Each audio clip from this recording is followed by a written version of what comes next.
दिल्ली के तिलक नगर से एक बहुत ही दिल दहलाने वाली खबर सामने आ रही है, जिसमें एक 7 साल की मासूम बच्ची का बार बार बलात्कार किया गया। ये हम सब के लिए बहुत चिंता की बात है कि दिल्ली में अपराधियों के, महिलाओं के साथ गलत काम करने वालों के हौसले पूरी तरह से बुलंद हैं। ये पूरी तरह से कानून व्यवस्था का मजाक हम बार बार कहते रहे कि दिल्ली में बना हुआ है। अपराधियों के मन में कोई डर नहीं है, बलात्कारियों के मन में कोई डर नहीं है। 7 साल की छोटी सी बच्ची के साथ भला कोई कैसे बलात्कार कर सकता है? लेकिन दिल्ली में इसलिए हो पा रहे हैं क्योंकि कानून व्यवस्था पूरी तरह से ठप है। कानून व्यवस्था को ठीक करने में भारतीय जनता पार्टी की, गृह मंत्री जी की कोई दिलचस्पी नहीं है। मैं इस प्रेस कॉन्फ्रेंस के माध्यम से भारतीय जनता पार्टी को आज ये कहना चाहता हूं, और इसीलिए मैंने प्रेस कॉन्फ्रेंस रखी है कि दिल्ली में अब चुनाव खत्म हो गया है। गाली गलौज की राजनीति आपने चुनाव से पहले जितनी करनी थी कर ली। अब तो गाली गलौज की अपनी आदतों को बदल के कुछ काम कर लीजिए। दिल्ली के लोगों ने कानून व्यवस्था आपको पहले से दे रखी है।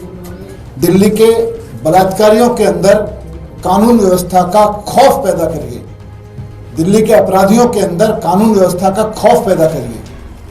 क्यों नहीं हो पा रहा है? क्योंकि बलात्कारियों को पता है, अपराधियों को पता है कि जिनको कानून व्यवस्था की जिम्मेदारी दी थी, और अब तो सारी जिम्मेदारी दी है और चीजों की भी, उनकी प्रायोरिटीज ही नहीं है। उनके नेता जब भी बोलते हैं अरविंद केजरीवाल जी को गाली देते हैं। उनके नेता जब भी कुछ बोलते हैं केजरीवाल जी के बारे में गाली गलौज करते रहते हैं। तो मैं बीजेपी को कहना चाहता हूं कि अब जबकि चुनाव भी खत्म हो गया है दिल्ली का, ध्यान दीजिए इस बात पे। दिल्ली से पहले तो आपको कोई कुछ पूछता था भाई दिल्ली में कानून व्यवस्था क्यों खराब है? आपसे कानून व्यवस्था तो ठीक हो नहीं रही थी। आप इधर उधर की बात करके केजरीवाल जी को गाली गलौज करते थे। अब केजरीवाल जी को गाली गलौज देने से काम नहीं चलेगा। चुनाव खत्म हो चुका है, वापस कानून व्यवस्था के मुद्दे पे आइए। आप काम करिए दिल्ली के लोगों के लिए। दिल्ली के लोगों ने पहले भी आपको 7 सांसद दिए थे। बलात्कारियों के मन में, अपराधियों के मन में कोई खौफ पैदा करिए। मैं यही कहना चाहता हूँ। साथ साथ आज हमारे तिलक नगर से विधायक श्री जर्नैल सिंह जी भी सुबह उसमें थे। लोग बहुत नाराज हैं, परेशान हैं इस बात को लेके। मैं कहूँगा वो भी थोड़ा सा उस पर अपना बयान रखें। जी धन्यवाद सर। तिलक नगर क्षेत्र में 7 साल की मासूम बच्ची के साथ जो दुष्कर्म हुआ, उसको लेकर दिल दुखी भी है और रोष में भी है कि क्यों दिल्ली के अंदर ये मानवता को शर्मसार करने वाली ये जो वारदातें हैं, जो घटनाएं हैं, दिल्ली पुलिस, गृह मंत्रालय रोकने में नाकाम है। चेन स्नेचिंग, स्कूटी चोरी, गाड़ी चोरी, ये तो बहुत ऐसी बात होगी जिनको लोग काउंट ही नहीं करते। दिल्ली में आजकल फिरौती, मर्डर और रेप इतना कॉमन हो चुका है और हमारी पुलिस इसको रोकने में बिल्कुल नाकाम है। इलाके के लोगों के अंदर, दिल्ली के लोगों के अंदर बहुत ज़्यादा रोष है कि हर दिन बद से बदतर होती इस कानून व्यवस्था का अल्टीमेटली क्या बनेगा।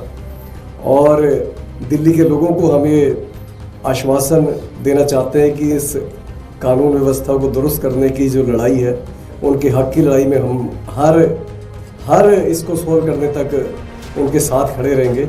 और आशा करते हैं अपनी न्यायपालिका से कि दोषियों को सख्त से सख्त और जल्दी से जल्दी सज़ा मिले। और इलाके में शांति व्यवस्था कायम रखने का मैंने लोगों से निवेदन किया है और हम यही उम्मीद करते हैं कि जल्दी से जल्दी दोषियों को सजा मिले। Thank you sir. आज बीजेपी की जो लेजिस्लेटिव मीटिंग हो रही है, उसमें बिहार दल का नेता चुना जाना, मुख्यमंत्री का नाम आएगा। क्या बड़ा आश्चर्य है कि इतने दिन लग गए उनको एक नेता चुनने में। अभी भी चुना है कि नहीं चुना पता नहीं। अपने विधायकों पे उनको भरोसा है कि नहीं है। इसीलिए तो उनको न दिल्ली के स्कूल अस्पतालों की चिंता है, ना दिल्ली के बिजली पानी की चिंता है। पावर कट लगने लगे हैं, बलात्कार हो रहे हैं, चारों तरफ अनिश्चितता का माहौल बना हुआ है।